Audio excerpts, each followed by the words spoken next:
नमस्कार दोस्तों, मैं अतुल तिवारी आप सबका अर्थ सिविल सर्विसेज क्लासेस में स्वागत करता हूं। दोस्तों, आज हम चारवाक दर्शन के बारे में जानेंगे कि चारवाक दर्शन क्या है और इनके क्या क्या विचार रहे हैं। तो आइए क्लास को हम स्टार्ट करते हैं। तो देखिए, चारवाक दर्शन जो है, इनके संस्थापक कौन है? इनके संस्थापक आचार्य बृहस्पति हैं। आप सब आचार्य बृहस्पति के बारे में जानते हैं कि ये देवताओं के गुरु थे। कौन थे ये? देवताओं के गुरु थे आचार्य बृहस्पति। और ये कहा जाता है कि इन्होंने यह दर्शन राक्षसों की मति को भ्रष्ट करने के लिए इन्होंने इस दर्शन को लिखा था या बताया था। और इसके अलावा एक चर्व नाम के ऋषि थे, चारवाक नाम के ऋषि थे। ये भी कहा जाता है कि चारवाक नाम के ऋषि थे, उन्होंने इस दर्शन को क्या किया है? लिखा है। तो हम यहाँ पर ये मान के चलेंगे कि इस दर्शन के जो संस्थापक हैं वह आचार्य बृहस्पति थे। अब इसके बाद आइए हम देख लेते हैं कि चारवाक का अर्थ क्या होता है। तो इसके दो चार अर्थ हैं, उनको जान लेते हैं। पहला तो ये कि ये चारवाक जो है तो चर्व नामक धातु से बना है, और चर्व का मतलब होता है चबाना। चबाना, तो इस चबाने से क्या मतलब निकाला जाता है कि खाओ पियो मौज करो। तो पहला इसका ये मतलब हो गया। दूसरा, जब आप इसका विच्छेद करेंगे तो चारु धन वाक आएगा। तो चारु का मतलब होता है रुचिकर और वाक का मतलब होता है बोलना। तो रुचिकर वाणी या सुंदर वाणी इसका दूसरा अर्थ। और तीसरा अर्थ इसका होता है ऋषि का दर्शन। ऋषि का दर्शन, किस ऋषि के दर्शन की बात हो रही है? चारवाक ऋषि की बात हो रही है। तो ये इसके चारवाक का नाम का क्या है? अर्थ है। और इसके अलावा चारवाक दर्शन को कई नामों से जाना जाता है, जैसे कि लोकायत, भौतिकवादी, जड़वादी और बृहस्पति दर्शन। तो लोकायत क्यों कहा जाता है? क्योंकि ये लोक प्रचलित जो बातें होती हैं उन पर विशेष बल देता है। इस वजह से इसे क्या कहा जाता है? लोकायत कहा जाता है, यानी कि ये इहलौकिक की ज़्यादा बात करता है। भौतिकवादी क्यों कहा जाता है? क्योंकि यह जितनी भी भौतिकता की चीज़ें हैं, सुख दुख और भी जितनी प्रसन्नता, ये सारी चीज़ें जो हैं, इन सबको यह दर्शन क्या करता है? विशेष रूप से बल देता है। इस वजह से इसे भौतिकतावादी भी कहा जाता है, लोकायत कहा जाता है। जड़वादी इसलिए कहा जाता है क्योंकि यह केवल चार भूत तत्वों के बारे में क्या करता है? बल देता है। और ये चार भूत द्रव्य क्या हैं, ये आपको आगे जब हम बताएंगे, अभी हमारा जब लेक्चर आगे बढ़ेगा तो आपको पता चल जाएगा कि ये चार भूत द्रव्य क्या हैं। और बृहस्पति दर्शन, क्योंकि आचार्य बृहस्पति ने इस दर्शन के स्थापित किया था, इसलिए इसे क्या कहा जाता है? बृहस्पति दर्शन कहा जाता है। तो इसके जो अन्य नाम हैं, लोकायत, भौतिकवादी, जड़वादी और बृहस्पति दर्शन, इनको भी आप लोग ध्यान में रखिएगा और ये भी जानिएगा कि इसको क्यों कहा जाता है। अब चारवाक दर्शन के बारे में एक चीज़ आप लोग जान लीजिए कि इस दर्शन को विशुद्ध रूप से क्या कहा जाता है? नास्तिक दर्शन कहा जाता है, क्योंकि ये एकदम ईश्वर पर बिल्कुल भी विश्वास नहीं करता है। और ईश्वर कहने का तात्पर्य यह है कि यह वेदों पर, यानी कि वेदों पर अविश्वास जाहिर करने के कारण क्या कहा जाता है? इसे नास्तिक कहा जाता है। यह वेदों का प्रमुख आलोचक दर्शन है। तो इस वजह से इसे नास्तिक शिरोमणि कहते हैं। क्या कहते हैं? नास्तिक शिरोमणि दर्शन कहा जाता है। तो इस बात को आप लोग एकदम से याद रखिएगा, क्योंकि 3 मार्कर में नास्तिक शिरोमणि दर्शन आ सकता है, तो आप वहाँ पर बता सकेंगे कि नास्तिक शिरोमणि दर्शन किसे कहते हैं। अब चलिए देखते हैं कि चारवाक मत के स्रोत कौन कौन से हैं। तो चारवाक मत के स्रोतों में, स्रोत का मतलब ये है कि इसका वर्णन क्या, कहाँ कहाँ किया गया है। वैसे तो कोई ऐसी ग्रंथ है नहीं कि जिस पर क्या की जा सके, बात की जा सके। तो इसके 3 हमें ऐसे साहित्य मिलते हैं, ग्रंथ मिलते हैं, जहाँ पर चारवाक मत के स्रोत प्राप्त होते हैं। पहला जो है तत्वपल्लव सिंह है। इसके रचयिता कौन है? जयराशि भट्ट हैं। इन्होंने तत्वपल्लव सिंह में चारवाक मत के कुछ सिद्धांतों का इन्होंने वर्णन किया है। तो इसी प्रकार कुल 3 ग्रंथ हैं। दूसरा जो है प्रबोध चंद्रोदय है, जिसकी रचना किसने की है? कृष्णपति मिश्र ने की है। ये नाम आप लोग याद रखिएगा चारवाक मत के स्रोत बताने में। और जो तीसरा है सर्वदर्शन संग्रह। तो कितने हैं, 3 चारवाक मत के स्रोत हमें बताते हैं। पहला है तत्वपल्लव सिंह, जिसके रचयिता हैं जयराशि भट्ट। दूसरा है प्रबोध चंद्रोदय, जिसके रचयिता हैं कृष्णपति मिश्र। और तीसरा है सर्वदर्शन संग्रह, जिसके रचयिता हैं माधवाचार्य। तो ये जो 3 प्रामाणिक ग्रंथ हैं हमारे पास, इन्हीं में हमको चारवाक मत के बारे में जानकारी मिलती है। इंडिविजुअल अलग से चारवाक मत का कोई ग्रंथ नहीं है।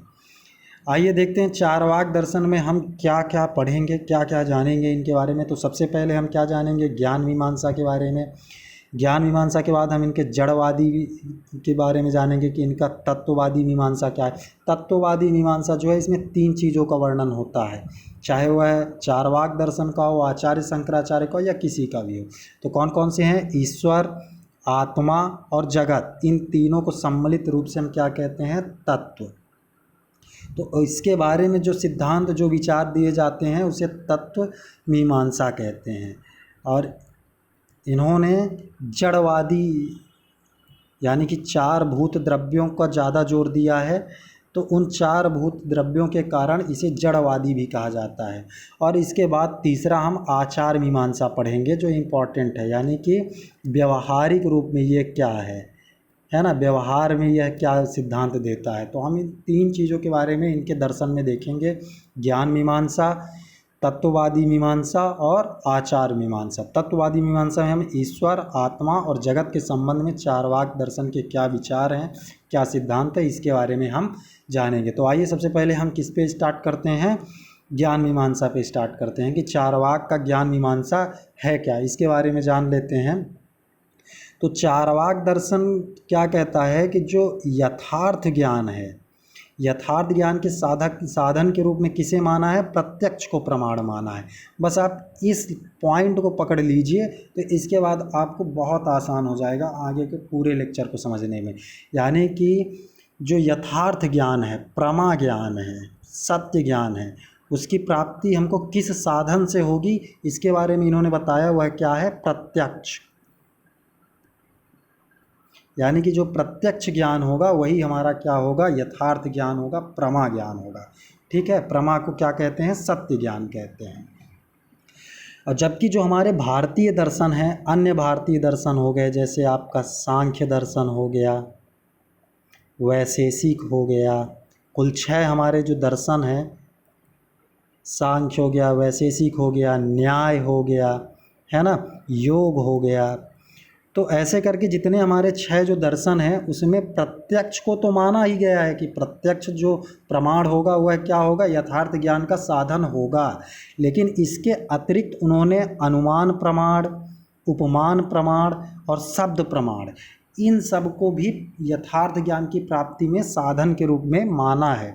यानी कि डिफरेंस क्या आ रहा है चारवाक दर्शन में और अन्य भारतीय दर्शन में, वह यह कि जो चारवाक दर्शन है वह केवल प्रत्यक्ष प्रमाण को ही यथार्थ ज्ञान मानता है, कि अगर प्रत्यक्ष रूप से उस चीज़ की या किसी वस्तु की हमें अनुभूति हो रही है तो वही हमारा यथार्थ ज्ञान है। जबकि अन्य जो हमारे भारतीय दर्शन हैं, जैसे कि सांख्य, वैशेषिक और योग, न्याय, तो ये सारे क्या कह रहे हैं, ये कहते हैं कि प्रत्यक्ष प्रमाण जो है वह तो यथार्थ ज्ञान के लिए आवश्यक ही है, साथ ही साथ जो उपमान प्रमाण है, शब्द प्रमाण है, अनुमान प्रमाण है, यह भी क्या है, यथार्थ ज्ञान के साधन है। साधन यानी कि किसी वस्तु तक पहुँचने का माध्यम। तो हम कहाँ पहुँच रहे हैं, यथार्थ ज्ञान। तो यथार्थ ज्ञान के लिए चारवाक ने केवल और केवल प्रत्यक्ष को प्रमाण माना है और किसी को नहीं। चलिए आगे देखते हैं। तो इन्होंने यथार्थ ज्ञान, मैंने आपको बता दिया कि प्रमा कहते हैं इसको, प्रमा और अप्रमा 2 वर्ड आएंगे, 3 वर्ड में आ सकते हैं, प्रमा और अप्रमा।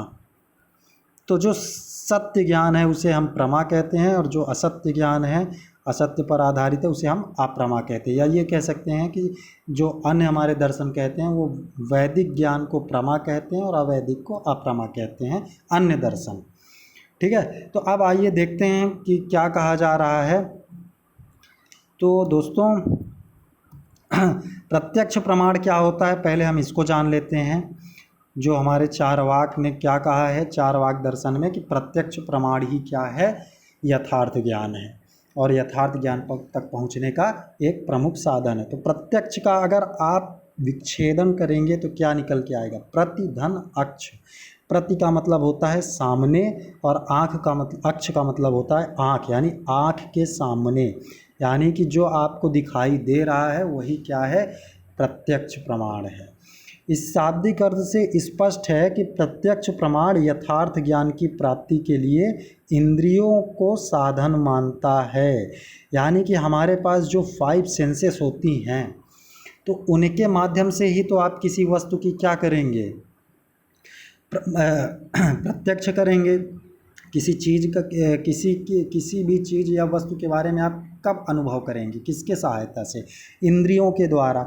यानी कि जो प्रत्यक्ष प्रमाण हुआ वह यथार्थ ज्ञान की प्राप्ति के लिए किसको साधन मानता है? इंद्रियों को साधन मानता है। 5 इंद्रियां होती हैं, 5 ज्ञान इंद्रियां होती हैं जिसके माध्यम से हम क्या करते हैं? अन्य वस्तुओं की अनुभव करते हैं। तो वो 5 कौन कौन से हैं? आपका आँख हो गया, कान हो गया, नाक हो गया, जिह्वा हो गई, आँख, कान, नाक, जिह्वा, और एक और है तो वो याद नहीं आ रहा, आगे हम बताते हैं।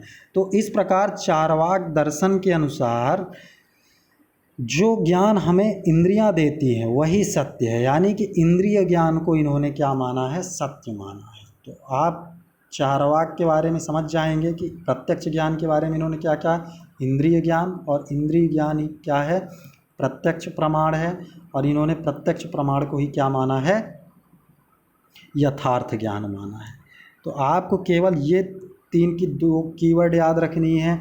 इंद्रिय ज्ञान जो होगा वही हमारा प्रत्यक्ष प्रमाण होगा, और उसी को इन्होंने क्या माना है? यथार्थ ज्ञान माना है। तो प्रत्यक्ष के इन्होंने प्रकार भी बताए हैं कि प्रत्यक्ष के कौन कौन से प्रकार हैं, उनके बारे में भी आइए जान लेते हैं। तो प्रत्यक्ष के इन्होंने 2 प्रकार बताए हैं चार्वाक ने। वो 2 प्रकार कौन कौन से हैं? बाह्य प्रत्यक्ष और आंतरिक प्रत्यक्ष। बाह्य प्रत्यक्ष और आंतरिक प्रत्यक्ष। तो बाह्य प्रत्यक्ष में इन्होंने किसको शामिल किया है? जो हम इंद्रियों के द्वारा ज्ञान प्राप्त करेंगे वह हमारा बाह्य प्रत्यक्ष प्रमाण हो जाएगा। और जो आंतरिक प्रत्यक्ष, यानी कि इन्होंने एक और जोड़ दिया, मनस के द्वारा। मनस यानी मन के द्वारा, मन के द्वारा जो हम अनुभव करेंगे वह हमारा क्या हो जाएगा? आंतरिक प्रत्यक्ष हो जाएगा। और जो इंद्रियों के द्वारा हम अनुभव करेंगे वह बाह्य प्रत्यक्ष हो जाएगा। इंद्रियों में क्या आ जाएगा? त्वचा, इससे आप ठंड, गरम, ये सारी चीज़ों का अनुभव करते हैं। आँखों से आप किसी वस्तु को देखते हैं, कान से सुनते हैं, नाक से आप क्या करते हैं? स्मेल करते हैं, है ना। और जीभ से आप क्या करते हैं? टेस्ट करते हैं, किसी चीज़ का स्वाद करते हैं कि वह कैसा है, मीठा है, कड़वा है, इन सब चीज़ों का। तो इंद्रियां, जो 5 इंद्रिय है, इनके द्वारा जो हम अनुभव करेंगे वह क्या कहलाएगा? वह हमारा कहलाएगा बाह्य प्रत्यक्ष। क्या कहलाएगा दोस्तों? बाह्य प्रत्यक्ष। इस चीज़ को आप याद रखिएगा कि चार्वाक में प्रत्यक्ष के 2 प्रकार बताए गए हैं, प्रत्यक्ष प्रमाण के, बाह्य प्रत्यक्ष प्रमाण और आंतरिक प्रत्यक्ष प्रमाण। तो बाह्य प्रत्यक्ष प्रमाण में हम इंद्रियों का सहारा लेते हैं, और आंतरिक प्रत्यक्ष प्रमाण में हम मनस का सहारा लेते हैं। मनस यानी मन। तो मन के द्वारा भी हम कैसा अनुभव करते हैं? सुख का अनुभव करते हैं, दुख का अनुभव करते हैं, प्रसन्नता का अनुभव करते हैं। मतलब जितने भी आपके मनोभाव होते हैं वह कहाँ से जागृत होते हैं? मन से जागृत होते हैं। तो इन्होंने मन को भी क्या माना है? प्रत्यक्ष के प्रमाण माने। यानी कि आप यथार्थ ज्ञान के लिए साधन के रूप में इन्होंने प्रत्यक्ष को माना। प्रत्यक्ष में फिर क्या आया? बाह्य प्रत्यक्ष और आंतरिक प्रत्यक्ष। बाह्य प्रत्यक्ष में इंद्रियों के द्वारा और आंतरिक प्रत्यक्ष में मनस के द्वारा। तो कुल मिला के इनका जो दर्शन है ज्ञान के प्रति, तो इन्होंने यथार्थ ज्ञान के लिए प्रत्यक्ष प्रमाण को क्या माना है? साधन माना है कि हम प्रत्यक्ष प्रमाण के द्वारा वास्तविक ज्ञान के लिए, यथार्थ ज्ञान के लिए, या ये कहें प्रमा के लिए साधन के रूप में उपयोग कर सकते हैं। आगे देखते हैं इन्होंने क्या कहा है। अन्य प्रमाणों के बारे में इन्होंने आलोचना की है। दोस्तों हम लोगों ने पढ़ा है, अभी जाना है कि अन्य जो हमारे दर्शन हैं, 6 दर्शन हैं प्रामाणिक रूप से। तो अन्य जो दर्शन हैं वह अनुमान प्रमाण, शब्द प्रमाण आदि को भी क्या मानते हैं, यथार्थ ज्ञान में साधन मानते हैं। लेकिन जो हमारा चार्वाक दर्शन है वह केवल प्रत्यक्ष को मानता है। तो इन्होंने क्या किया है, अन्य प्रमाणों की आलोचना की है। आलोचना क्यों की है, ताकि इनका जो प्रत्यक्ष प्रमाण है वह प्रतिस्थापित हो सके। तो इन्होंने क्या कहा है, मुख्य रूप से इन्होंने किसकी आलोचना की है, अनुमान प्रमाण की और शब्द प्रमाण की। अनुमान और शब्द प्रमाण की इन्होंने मुख्य रूप से क्या की है, आलोचना की है। तो अब हम जान ले दोस्तों कि आखिर प्रत्यक्ष प्रमाण को हमने जान लिया कि प्रति, धन, अक्ष यानी कि आंखों के सामने। दूसरा इसका मतलब क्या हो गया प्रत्यक्ष का, इंद्रियों द्वारा। इंद्रियों द्वारा जो हम अनुभव कर रहे हैं, 5 इंद्रिय हो गई। इसके अलावा इन्होंने एक और बता दिया, आंतरिक प्रत्यक्ष। आंतरिक प्रत्यक्ष में मन। तो ये हमारा प्रत्यक्ष प्रमाण था। अब इसके अलावा अनुमान प्रमाण क्या है, तो उसके बारे में हम जान लेते हैं। तो जो हमारा न्याय दर्शन है, हमने आपको अभी बताए थे 6 दर्शन जो हमारे हैं, तो उन्हीं में से एक हमारा न्याय दर्शन है। तो उसके अनुसार अनुमान का क्या अर्थ होता है, पश्चात ज्ञान। अनु का मतलब होता है पश्चात, यानी बाद में आने वाला, और मान क्या हो जाएगा, ज्ञान हो जाएगा। तो पश्चात ज्ञान, यानी पश्चात ज्ञान से क्या तात्पर्य है, पूर्व ज्ञान, अर्थात प्रत्यक्ष के पश्चात होने वाला ज्ञान या प्रत्यक्ष पर आधारित ज्ञान। यानी कि किसी भी काल, समय या स्थिति में जब किसी वस्तु का प्रत्यक्ष होता है, तो उसके आधार पर जो हम ज्ञान देते हैं, उसके आधार पर जो हम तथ्य देते हैं, उसे ही हम क्या कहते हैं, अनुमान प्रमाण कहते हैं। इसको हम और सरल कर देते हैं दोस्तों, आइए समझते हैं कि आप एक बहुत सरल सा उदाहरण लीजिए।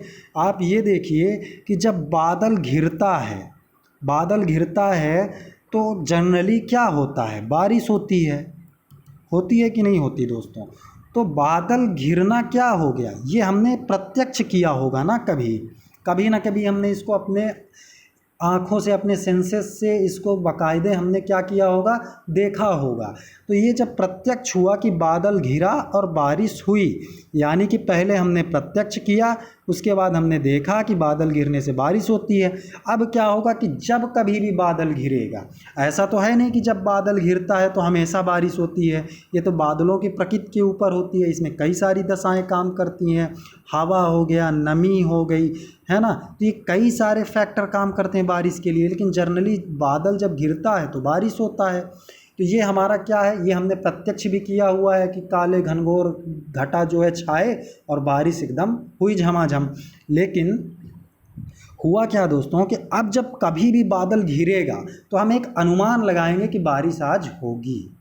समझ गए दोस्तों। तो ये है हमारा अनुमान प्रमाण। अब आप लोगों को आई होप कि समझ में आ गया होगा कि अनुमान क्या है, यानी ये क्यों कह रहा है कि प्रत्यक्ष पर आधारित ज्ञान है, यानी पश्चात ज्ञान। तो किसके पश्चात ज्ञान, प्रत्यक्ष के पश्चात। इसी प्रकार धूम्र और अग्नि का जो एग्जाम्पल है उसको भी आप ले सकते हैं कि जहाँ जहाँ अग्नि होगी वहाँ वहाँ क्या होगा, धुआं होगा। यानी कि हम एक बार प्रत्यक्ष किए, उसके बाद हम अनुमान कर लिए। इसी तरह से आप और भी जगह, अब आप जनरल सेंस में देखिए कि कोई अगर जैसे कोई एक ऑफिस है और वहाँ का एम्प्लॉई अगर इन टाइम आता है, तो जनरली उसके बारे में आप क्या कहोगे कि वो इन टाइम आता है, रेगुलर है ना। साथ ही साथ वह अनुशासित है। लेकिन कभी कभार ऐसा हो सकता है कि वह भी लेट हो जाए, यह एक प्रवृत्ति है। तो मतलब कहने का है कि अनुमान किस पर आधारित है, प्रत्यक्ष पर आधारित है। पहले एग्जाम्पल और ये धूम्रअग्नि का एग्जाम्पल आप लोग याद रखिए, इससे आपको ये अनुमान जो प्रमाण है यह कभी नहीं भूलेगा। तो ये, और साथ में आप इसको ज़रूर कोट करिएगा कि न्याय दर्शन के अनुसार इसका अर्थ क्या है, पश्चात ज्ञान। यानी कि किसके पश्चात, प्रत्यक्ष के पश्चात। यानी प्रत्यक्ष के पश्चात जो हमें ज्ञान की प्राप्ति होती है वही क्या है, अनुमान प्रमाण है। अब जो चार्वाक दर्शन है, तो ये जो अनुमान प्रमाण है इसका एक केंद्रीय बिंदु है, क्या है, व्याप्ति संबंध। क्या है दोस्तों, व्याप्ति संबंध इसका केंद्रीय बिंदु है। किसका, अनुमान प्रमाण का। इस पर इन्होंने क्या किया है, प्रहार किया है, यानी आलोचना इसके केंद्रीय बिंदु पर की है। किसके, अनुमान प्रमाण के चार्वाक दर्शन में। तो क्या किया है, आइए जानते हैं। सबसे पहले आप जान लीजिए कि आखिर जो व्याप्ति संबंध है वह क्या है। जब हम व्याप्ति संबंध के बारे में जान जाएंगे तो फिर समझ जाएंगे कि इन्होंने आलोचना व्याप्ति संबंध में क्या की है। तो व्याप्ति संबंध की अगर ये 3 मार्कर में भी बन सकता है आपका क्वेश्चन, सीधे सीधे व्याप्ति संबंध पूछ सकता है, नहीं भी पूछ सकता है, लेकिन आप जानिए जब दर्शन में कोई भी टर्मिनोलॉजी आती है तो उसके बारे में जब आप जानेंगे तभी उस विषय वस्तु के पर आपकी एक विशेष समझ विकसित होगी। तो बहुत ही सिंपल है व्याप्ति संबंध। तो इसमें क्या कहा है कि दो भिन्न वस्तुओं के नित्य, अनिवार्य और सामान्य संबंध का नाम ही क्या है, व्याप्ति संबंध है। यानी कि दो भिन्न वस्तुएं होंगी अलग अलग, और उनमें क्या होगा, एक अनिवार्य संबंध होगा, नित्य अनिवार्य संबंध पर आधारित होगा, उसे ही हम क्या कहेंगे, व्याप्ति संबंध कहेंगे। अभी मैंने आपको एक एग्जाम्पल दिया था, किसका एग्जाम्पल दिया था, बादल और वर्षा की। तो चलिए अब हम इनको डिकोड कर लेते हैं। बादल एक अलग है और वर्षा क्या है, अलग है, लेकिन दोनों में अनिवार्य संबंध मिल रहा है कि नहीं मिल रहा, आप ही बताइए। जब घनघोर बादल छाता है तो वर्षा होती है, यानी वर्षा किस पर आधारित हो गई, बादल पर। तो इन दोनों के मध्य जो ये संबंध पाया जा रहा है इसी को हम क्या कहते हैं, व्याप्ति संबंध कहते हैं। और इसके साथ ही न्याय दर्शन में जो उदाहरण दिया गया है वह किसका दिया गया है, अग्नि और धूम्र का दिया गया है। तो उसको भी आइए देख लेते हैं। न्याय दर्शन क्या कहता है, अनुमान प्रमाण के लिए जो उदाहरण दिया है इन्होंने क्या दिया है कि पर्वत के पीछे से उठते हुए धुएं को देखकर पर्वत में आग होने का अनुमान किया गया है। यानी कि न्याय दर्शन में क्या कहा गया है कि जैसे कोई पर्वत है और यहाँ से अगर धुआं उठ रहा है तो हम यह अनुमान लगा सकते हैं कि वहाँ क्या होगा, आग होगा, क्योंकि बिना आग के धुआं नहीं उठता है। जैसे कहावत बनी है कि बिना दो हाथ के क्या ताली नहीं बजती है ना। दोनों में अनिवार्य संबंध हो गया। तो इन आग और धुएं में एक संबंध बन रहा, और उसी संबंध के आधार पर न्याय दर्शन ने क्या कहा है कि जो पर्वत या घाटियों में धुआं उठ रहा है वहाँ आग है ना। तो आग होने का अनुमान किया जाता है। तो ये भी तो ज्ञान मीमांसा है ना, हम ज्ञान की ही तो प्राप्ति कर रहे हैं कि अगर वहाँ धुआं उठा है तो आग होगी। लेकिन इसी चीज़ को चारवाक क्या कहता है कि जब तक आप प्रत्यक्ष रूप से ना देखें, महसूस ना करें अपने ज्ञान इंद्रियों द्वारा, तब तक उसे यथार्थ ज्ञान नहीं माना जा सकता है, ये चारवाक ने कहा है। तो इस प्रकार क्या हो गया कि जहाँ जहाँ धुआं होगा वहाँ क्या होगी, आग होगी। और जो ये आग और धुएं का विशेष संबंध बन रहा है इसे ही हम क्या कहेंगे, व्याप्ति संबंध कहेंगे। और इसी की आलोचना चारवाक ने की है। तो कैसे की है देखते हैं। तो इसके लिए चारवाक ने कुछ तर्क दिए हैं और उन तर्कों के माध्यम से क्या किया है, इसकी आलोचना की है। तो क्या कहा है उन्होंने, पहला तर्क जो दिया है कि धूम्र एवं अग्नि में सर्वत्र व्याप्ति संबंध है, यानी कि हर जगह व्याप्ति संबंध है। यह हम सर्वत्र बिना देखे नहीं कह सकते। यानी कि जो आग है और जो धुआं है इनमें सर्वत्र यानी कि सभी जगह व्याप्ति संबंध है, अनिवार्य है। यानी व्याप्ति संबंध का मतलब क्या हो गया कि जहाँ आग होगी वहाँ धुआं है, यह हर जगह है। यह हम सर्वत्र बिना देखे, यानी कि हम सभी जगह जब तक प्रत्यक्ष नहीं कर लेते तब तक नहीं कह सकते हैं। हो सकता है कि बादल हो और हम बादलों को, जब पहाड़ या घाटियाँ होती हैं वहाँ पर बादल भी छाए रहते हैं, तो जिसे देख करके यह भ्रम हो सकता है कि अग्नि है, लेकिन अग्नि नहीं है। इसके अलावा जो दूसरा पॉइंट आता है इसका, आप ये याद रख सकते हैं कि वो वाला आप देखते हैं कि ठंडियों के मौसम में धूम्र कोहरा छाया रहता है, तो उसको देख के हम नहीं कह सकते कि ये अग्नि है ना। तो जब तक इन्होंने क्या कहा है कि सर्वत्र व्याप्ति संबंध, ये नहीं कहा कि व्याप्ति संबंध ही नहीं है, इन्होंने ये कहा कि धूम्र और अग्नि में जो सर्वत्र व्याप्ति संबंध है यह हम सर्वत्र बिना देखे, यानी हर जगह हम बिना देखे नहीं कह सकते। तो पहला खंडन इन्होंने इस तर्क से दिया। दूसरा इन्होंने क्या तर्क दिया कि अनुमान जो समर्थक हैं, अनुमान प्रमाण के जो समर्थक हैं उन्होंने तर्क दिया किसके लिए, अनुमान प्रमाण के लिए। क्या तर्क दिया कि वस्तुओं का समान स्वभाव होता है ना। कुछ वस्तुएं ऐसी होती हैं जिनमें समान स्वभाव होता है, जैसे आग है तो आग गर्म रहेगी, जल है तो शीतलता रहेगी। इस आधार पर ये अनुमान समर्थकों का प्रमाण है। वो क्या कह रहे हैं अनुमान समर्थक कि स्वभावगत वस्तुओं में कुछ स्वभावगत गुण होते हैं, अग्नि गर्म होगी, जल शीतल होगा, है ना, जो लोहा होगा वह ठंडा होगा। तो ये कुछ वस्तुओं की स्वभाव हैं। इसके अलावा साथ ही साथ क्या है, जगत में कार्य कारण का नियम है, यानी कि किसी भी घटना के पीछे किसी न किसी कारण का क्या होता है, अनिवार्य होता है, यानी हर किसी कार्य के पीछे कोई ना कोई एक कारण छुपा होता है। इसे बौद्ध दर्शन में भी आप लोगों ने पढ़ा होगा, अगर नहीं पढ़ा होगा तो मैं बता देता हूँ। प्रतीत्य सम उत्पाद बोलते हैं बौद्ध दर्शन में। तो कार्य कारण और समान स्वभाव, ये दो चीज़ों से इन्होंने अनुमान समर्थकों ने अनुमान प्रमाण के लिए तर्क दिया कि भाई अगर अग्नि जलेगी तो धुआं उठेगा। लेकिन अब आप खुद सोचिए कि अगर आपने अनुभव किया होगा बचपन में कि अगर आप गीली लकड़ी को जलाएंगे तो उससे धुआं उठेगा, लेकिन वहीं अगर आप सूखी लकड़ी को उठाएंगे तो धुआं की मात्रा क्या हो जाएगी, कम हो जाएगी। तो यही इसी चीज़ को लेकर के चारवाक ने क्या किया है, इनके मत का खंडन किया है। तो चारवाक दर्शन ने क्या कहा है कि स्वभाववाद एवं कार्य कारण सिद्धांत को सामान्य वाक्य कहा है। क्या कहा है कि यह एक सामान्य वाक्य है, जरूरी नहीं कि ऐसा हो, जैसे कि मैंने आपको सूखी लकड़ी और गीली लकड़ी को बताया उदाहरण में। फिर इन्होंने ये कहा कि एक सामान्य वाक्य की स्थापना के लिए दूसरे सामान्य वाक्य का सहारा लिया जाता है, यानी कि ये एक सामान्य वाक्य इन्होंने बता दिया, स्वभाववाद कार्य कारण। फिर इसके बाद इन्होंने इसी सामान्य वाक्य को सिद्ध करने के लिए दूसरा सामान्य वाक्य बोलेंगे, और ऐसे में क्या हो जाएगा, एक सामान्य वाक्यों की क्या हो जाएगी, श्रृंखला या एक चक्र स्थापित हो जाएगा, जिसे इन्होंने क्या कहा है, पुनरावृत्ति दोष कहा है। इससे क्या हो जाएगा, पुनरावृत्ति दोष उत्पन्न हो जाएगा। तो इस तरह से ये चारवाक ने इन अपने तर्कों के माध्यम से अनुमान का क्या किया है, खंडन किया है।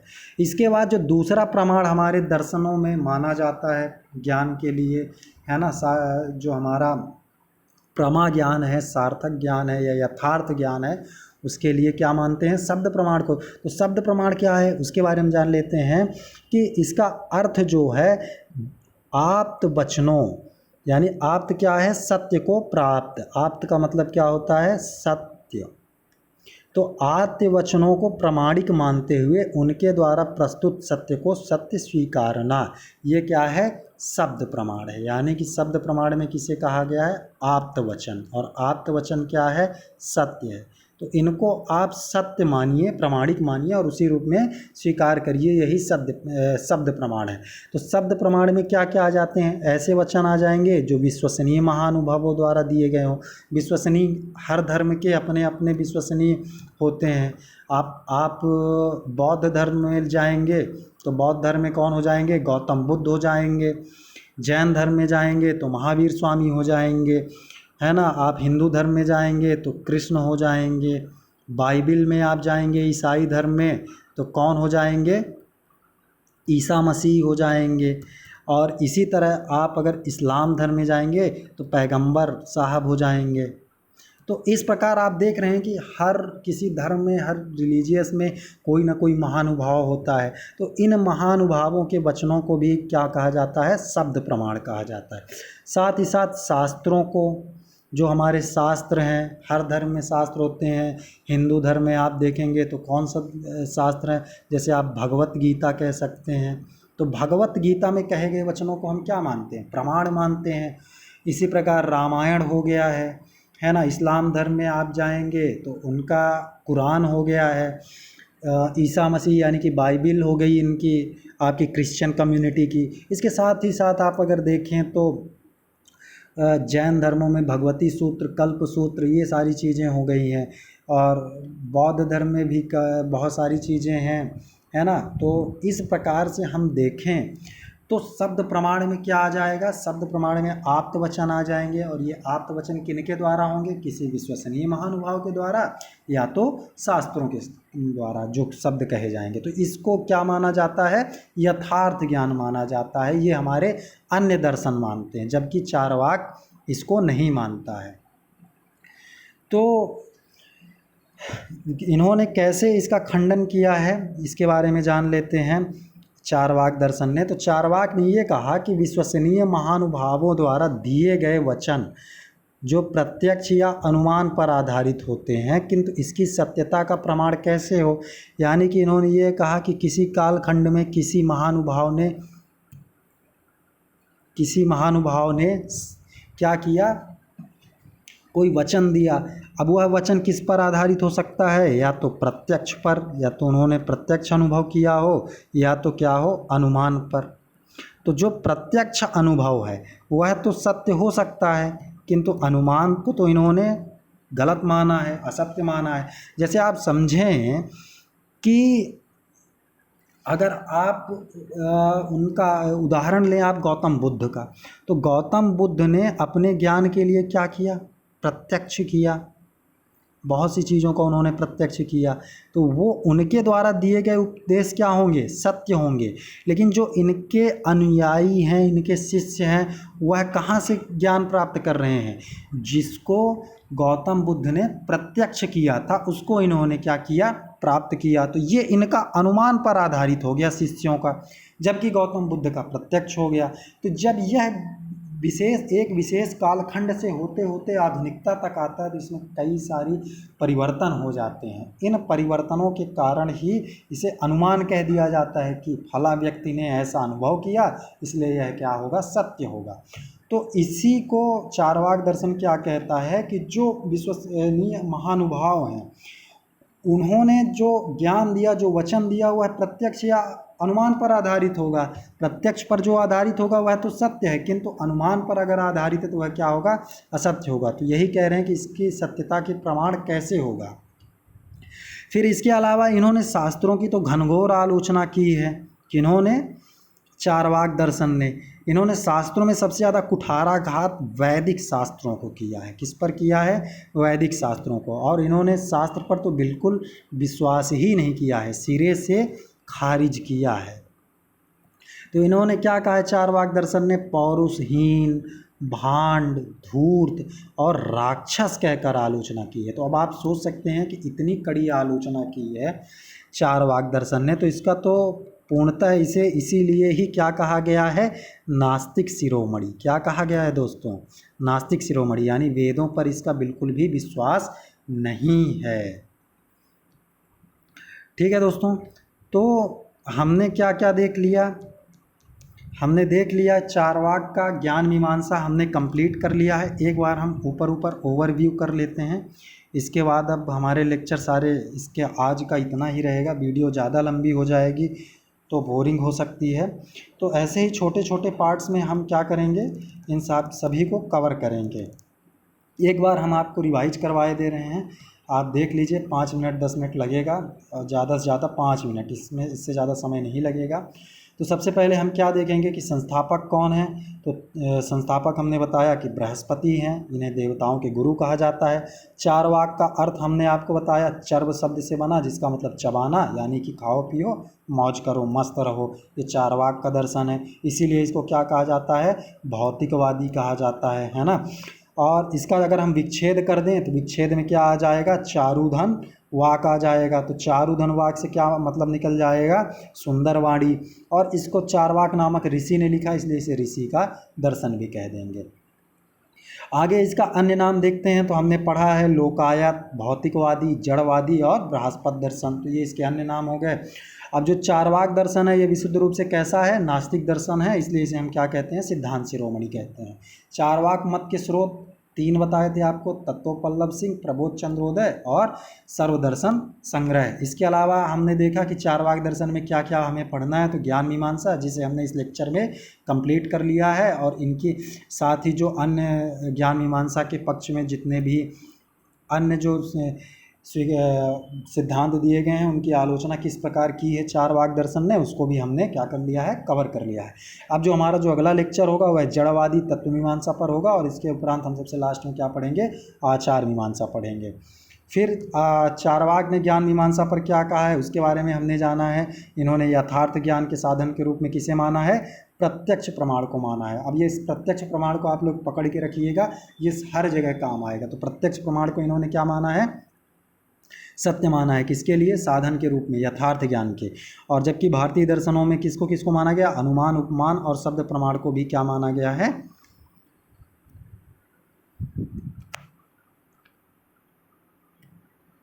सॉरी दोस्तों इंटरप्ट के लिए, तो उसको भी इन्होंने क्या माना है, शब्द प्रमाण आदि को भी इन्होंने यथार्थ ज्ञान में सहायक माना है। इसके बाद हमने प्रत्यक्ष प्रमाण के बारे में देख लिया है कि जो इसका अर्थ प्रतिधन अक्ष, आंखों के सामने, यानी कि इंद्रियों को ही इन्होंने क्या माना है, इंद्रिय ज्ञान को ही इन्होंने यथार्थ ज्ञान माना है। और इस प्रकार चारवाक दर्शन ने प्रत्यक्ष के दो प्रकार बताते हैं, बाह्य प्रत्यक्ष और आंतरिक प्रत्यक्ष। 3 मार्कर में आप इसे कंप्लीट कर लीजिएगा कि प्रत्यक्ष प्रमाण बस आ जाएगा, आप उसे बता दीजिएगा, अर्थ बता दीजिएगा कि प्रतिधन अक्ष यानी कि आंखों के सामने, चारवाक दर्शन ने इसे यथार्थ ज्ञान के लिए साधन के रूप में माना है। 2 प्रकार होते हैं, बाह्य प्रत्यक्ष, आंतरिक प्रत्यक्ष, और इसी तरह सेम डायग्राम आप बना दीजिएगा, आपका 3 मार्कर कंप्लीट हो जाएगा। इसके बाद प्रत्यक्ष प्रमाण की इन्होंने आलोचना किन किन आधारों पर की है। सबसे पहले हमने अनुमान प्रमाण को जाना है न्याय दर्शन में कि पश्चात ज्ञान कहते हैं, यानी कि प्रत्यक्ष के बाद जो ज्ञान प्राप्त होता है उसे ही हम क्या कहते हैं, अनुमान कहते हैं। इसके अलावा इसमें चारवाक ने इसके जो केंद्रीय बिंदु है, इसका व्याप्ति संबंध, उसके इन्होंने आलोचना की है। और जो व्याप्ति संबंध है वह क्या है, 2 भिन्न वस्तुओं के मध्य नित्य, अनिवार्य और सामान्य संबंध को ही हम क्या कहते हैं, व्याप्ति संबंध कहते हैं। इसमें आप बादल और वर्षा का याद रखिएगा, और साथ में धूम्र और अग्नि का एग्जाम्पल याद रखिएगा। इसके अलावा इन्होंने जो आलोचना की है उसको आप लोग देख लीजिएगा। और साथ में इन्होंने अनुमान समर्थकों ने क्या कहा है, तो समान स्वभाव और कार्य कारण सिद्धांत, इसके माध्यम से उन्होंने अनुमान प्रमाण को सिद्ध किया है। चलिए अब आगे इन्होंने शब्द प्रमाण के बारे में इन्होंने क्या क्या बताया है, इसके बारे में भी आप लोग देख लिए हैं कि जो आप्त वचन है उन्हीं को प्रमाणिक मानते हुए क्या किया जाए, सत्य माना जाए। और ऐसे आप्त वचन कौन कौन से हो सकते हैं, विश्वसनीय महानुभावों द्वारा दिए गए वचन, और जो हमारे शास्त्रों में हैं उनको वचन। तो अब इसकी आलोचना इन्होंने 2 बिंदुओं पर, इन्होंने एक तो वैदिक शास्त्र उस समय प्रचलित था तो उसकी खुले कंठ से इन्होंने भरपूर आलोचना की, और विश्वसनीय महानुभावों का जो ज्ञान होता है वह इन्होंने कहा या तो प्रत्यक्ष और या तो अनुमान पर आधारित होगा, किंतु इसकी सत्यता का प्रमाण कैसे हो इस पर सभी दर्शन मौन है। तो यह कह करके इन्होंने आलोचना की है। तो ठीक है दोस्तों, आज के लिए इतना ही, धन्यवाद।